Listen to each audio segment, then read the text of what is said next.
I've traveled all over this country, and I'll say that if man ever found a place to be peaceful and quiet, that spot is on Puget Sound. Around the Sound with Ivor Haglund, presented by the Fisheries Supply Company. Ivor Haglund, with his tall tales, true fish stories, and ballads, is a regular Northwest troubadour. And here we start off Around the Sound with Ivor Haglund. I tried to get out of this country, but poverty forced me to stay. Until I became an old settler, then nothing could drive me away. No longer a slave of ambition, I laugh at the world and its shams as I think of my happy condition, surrounded by acres of clams. Good morning, friends around the Sound, and cheerful, clam-happy greetings to you from Seattle's waterfront, the heart of the fishing and shipbuilding activities of the Pacific Northwest. Ships built in the yards around the Sound now cruise and fight on every war zone, and millions of pounds of fish caught by our own fishermen are helping our own country and our allies in the Food for Victory program. So us folks around the Sound can be proud of our own contributions. To put ourselves in a relaxed and easy mood, there's a famous old hobo ballad called The Big Rock Candy Mountain. And that song expresses the hopes and the earthy aspirations of the old-time hobo for security and for the good things of life. You know, the hobo has been a much misunderstood character in American life. They were actually the itinerant workers who rode the boxcars from fruit harvest to wheat crop to construction jobs, and they were always on the go when there was no work.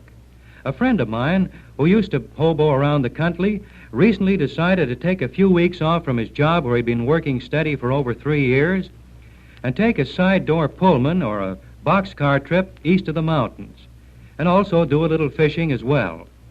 He came home from his trip after being gone just about a week, very disillusioned. Nobody was riding the boxcars.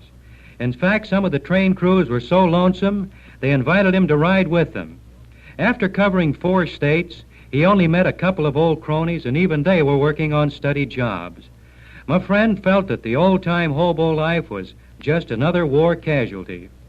In some of the streams that he fished, way up in the mountains back in Idaho and Montana, the trout were so lonely that, well, they seemed almost over-anxious to take the hook just to meet a fisherman. But here's our song on that good way of life for the hobo, The Big Rock Candy Mountain.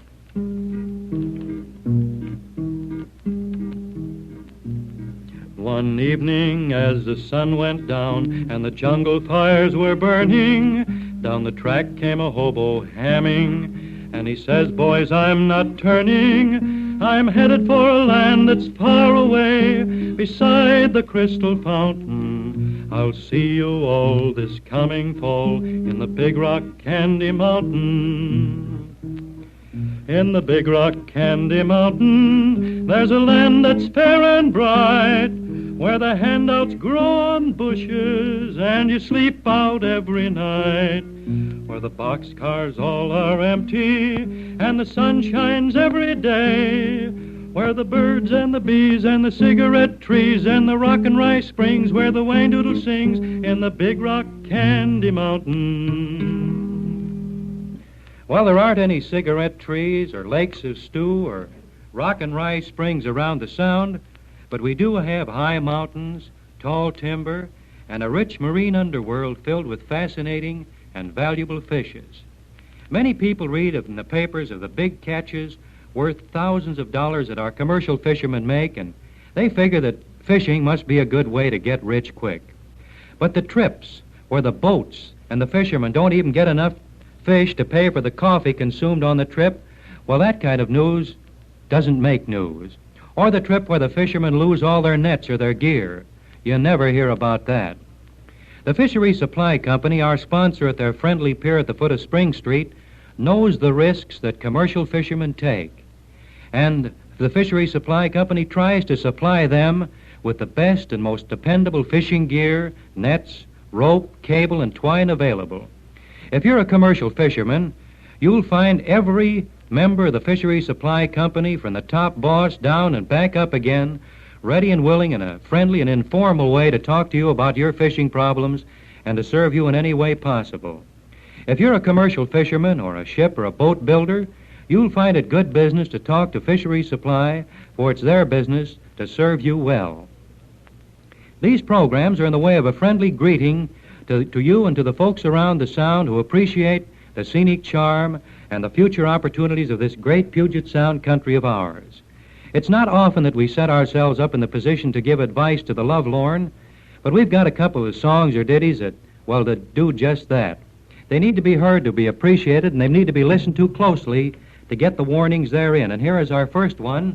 It's called Hello Girls. Hello, girls, listen to my voice. Don't you never marry no good-for-nothing boys. If you do, your doom shall be hoe cake, hominy, and sassafras tea. Young boys walking down the street, young girls think they look mighty sweet. Hands in their pockets, not a dime can they find. Oh, how unlucky poor girl's mine. When a young man falls in love, first it's honey and then it's turtle dove. After he's married, no such thing. Get up and get my breakfast, you good-for-nothing thing.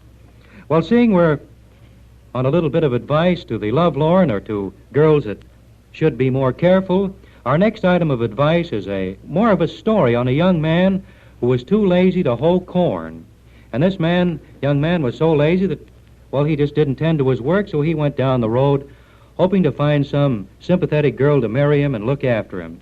Well, and this is some good advice for the present-day working girl, but don't think in these songs that I'm trying to discourage romance and marriage. I mean, what would happen to the future of our country? But nevertheless, it's a good idea to be careful and to look before you leap. And here's our old song, The Young Man Who Wouldn't Hoe Corn. I'll sing you a song, and it's not very long. It's about a young man who wouldn't hoe corn. The reason why I can't tell.